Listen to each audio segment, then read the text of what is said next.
Hi, I'm Jennifer Stevens with the Journal of Commerce. We're here today with Dr. David Deng, Deputy General Manager for China Merchants Holding International. Thanks for joining us today. Thanks. So, can you share with us China Merchant Holdings' strategy for sustaining growth at home and for going overseas? China Merchants Holding, we are 20 years old company listing in Hong Kong stock exchange market.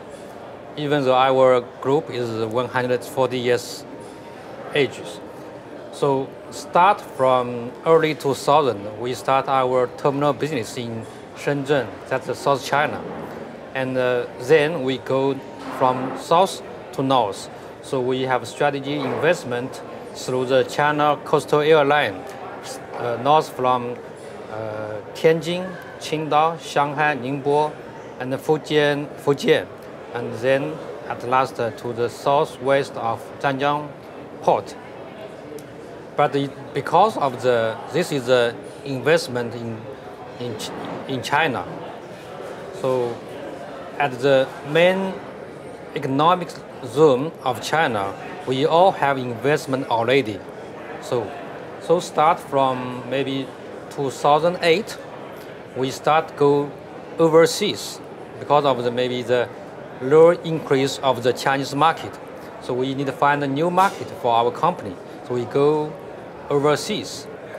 For the overseas development strategy, we are mainly focused on the developing countries. For example, the South Asia areas and also the Africa. Especially in last year, 2012, we make very big progress for our overseas investment. Except our Nigeria terminal in West Africa. Last year, we also have started our greenfield project in Togo, Lomé. That's also in the West Africa.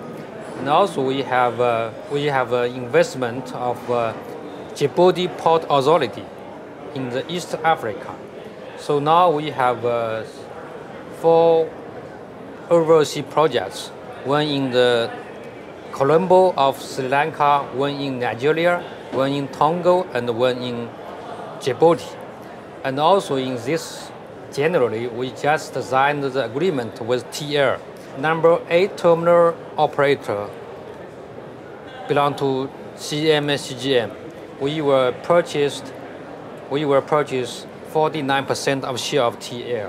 So we hope we can finalize the deal in the first half of 2013. Back in China, even though we have the investments through the north to south, but we will continue to invest more some strategic place. For example, Shanghai or Ningbo, if the opportunity is coming. So we understand that China Merchants Holding is positioning itself more as a port operator instead of a terminal operator. Can you tell us more about why you're doing that? From my understanding, terminal operator mainly focus on container operation. So because in China, we handle both the container terminal and also the bulk cargo. Because in China, we import a lot of the raw materials, for example, the mines and the coals. So we think this is still a very big market need to import the big amount of this kind of the cargoes. So we investment a lot to handle this kind of the cargoes. For example, our Zhanjiang terminal, it's actually Zhanjiang port. Actually, it's a port group. We investment about 40% of shares in the port group. So this is not only the terminals, actually it's a port. Also, like for the Shanghai port, we are the second largest shareholder of the Shanghai SIPG. It's a port group, handle the container terminal, but general cargo, even for some passengers. So, and this is for the port business. Also, for some port groups, there's some other businesses like the processing industries in their port lands. So not only for the handling the discharging or loading cargoes, but also development the industries behind the port area.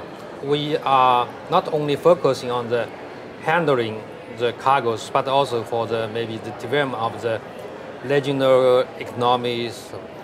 Also, this is actually from the very early beginning, we doing our port business like this way in Shenzhen. So we start, maybe we start the port handling as well as the manufacturing behind the ports. So this is what we call the terminal, not the terminal operator, but terminal developer and investor. We are likely to do the same way, not only in China, but also overseas. What are your thoughts about the possible opportunities or threats in the shipping industry for the years to come? My personal idea is still the supply and the demand. As many speakers this morning said, supply demand is a big threat to the shipping business because of the low increasement of the world economy and world trade, but the supply of the capacity of vessels continue increase average about 10%, even though there's some maybe low steaming and the scrap and also idle ships, but the gap between supply and demand is still there. This is for the shipping business. As our terminal operator, we hope our upstream vendor has very healthy economic situation, so that we also can have the very healthy impact to us. And another, for terminal operator, we are also facing the supply and demand. For example, the terminal supply in some areas is quite oversupply. So this is also challenging for our terminal operators. Another factor is more and more capacity for the shipping lines is a mega vessel. Like in the second half of this year, the Maersk's 18,000 vessel will come to deliver. But for terminal operators, not many terminal operators can handle this kind of big vessel. For example, channel draft, and also the cranes, and also the berth lengths.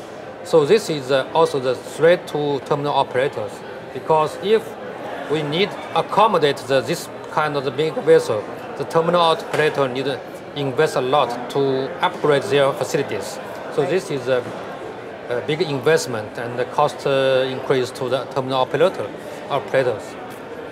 For some special areas, for example, the Pearl River Delta in China, because of the high labor cost, and some factories shift maybe inland or maybe to South Asia. So the supply of the cargo is also a concern for the terminal operators. Right. Yeah, because the terminal operator cannot move, right. But the ships can move anywhere, right. anytime. Right. So that's my point of view of the threat to our terminal operator. Great. Okay. Thank you very much for joining us today. My pleasure. Thank you. Okay, thank you. Thanks. Okay.